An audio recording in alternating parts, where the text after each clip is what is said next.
बोलिए श्री कृष्ण कन्हैया लाल की, गौ माता की, श्री सद्गुरुदेव भगवान की।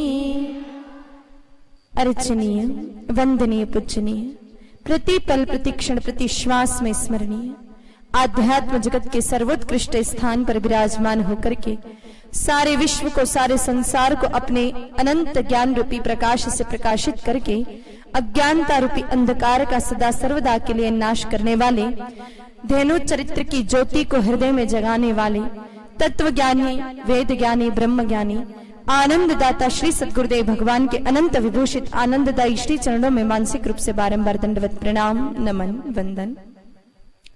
सर्वदेवमयी, सर्वतीर्थमयी, सर्व आनंदमयी, सर्व क्लेश हारिणी, सर्व रोग नाशिनी, सर्व संकट तारिणी, सर्व सुख प्रदायिनी, इस जगत में विराजमान समस्त गौ माताएं, जिनको 12 वर्ष की आयु तक नंगे पांव श्री कृष्ण कन्हैया जी ने चराया, जिनके लिए प्रभु श्री राम जी ने निराकार रूप का त्याग करके निराकार साकार आकार रूप धारण किया, जिनकी सेवा पूजा अर्चना से तेजाजी महाराज, बाबूजी महाराज, कल्लाजी महाराज, देवजी महाराज, भातीजी महाराज इस संसार में पूजनीय स्थान को प्राप्त कर गए, ऐसी विश्व वंदनीय आनंद कंद नंद नंदना की प्यारी राधे रानी की दुलारी गुरुदेव भगवान की लाडली इस जगत में विराजमान समस्त गौ माताओं के चरणों में नमन, वंदन, प्रणाम।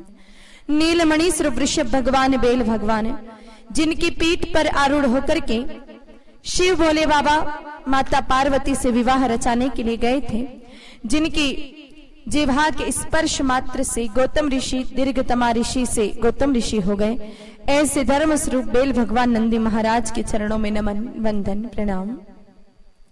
व्यासपीठ पर विराजमान गणाधिनायक गणपति भगवान, बाबा हनुमंत लाल, राधा स्वरूपा तुलसी माँ और व्यास जी महाराज के चरणों में नमन, वंदन, प्रणाम।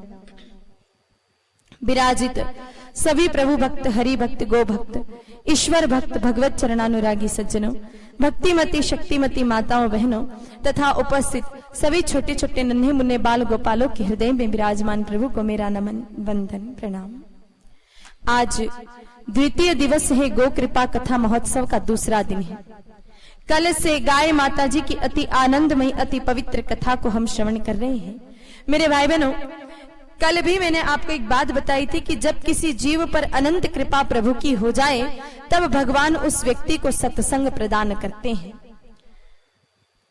और उस सत्संग के संपर्क में आकर के जीव का पूरा जीवन ही बदल जाता है।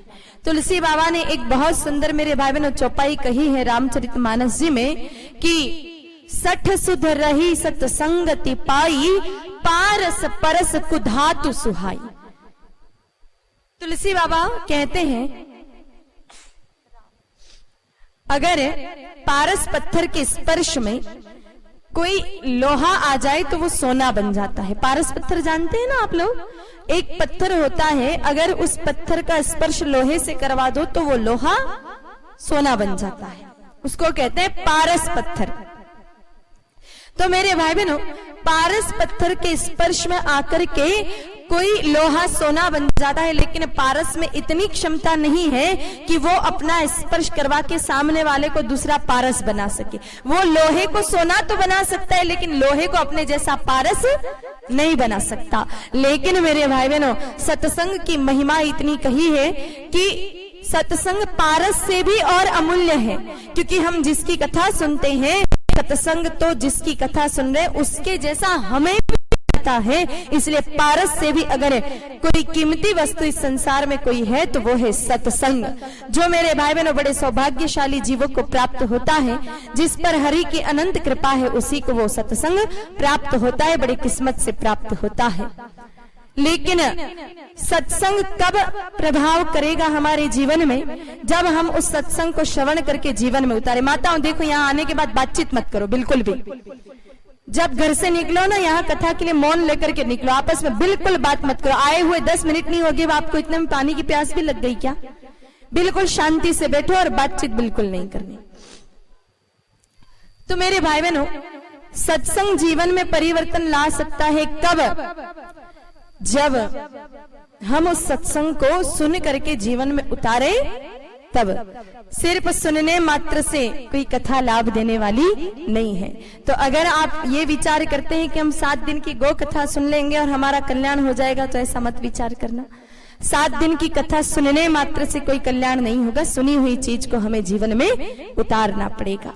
और मेरे भाई बहनों, गौ माता जी की कथा सुनकर के हम थोड़ा सा भी गौ सेवा में लग गए तो निश्चित वो गौ सेवा के प्रभाव से हमारा पूरा जीवन ही परिवर्तित हो जाएगा।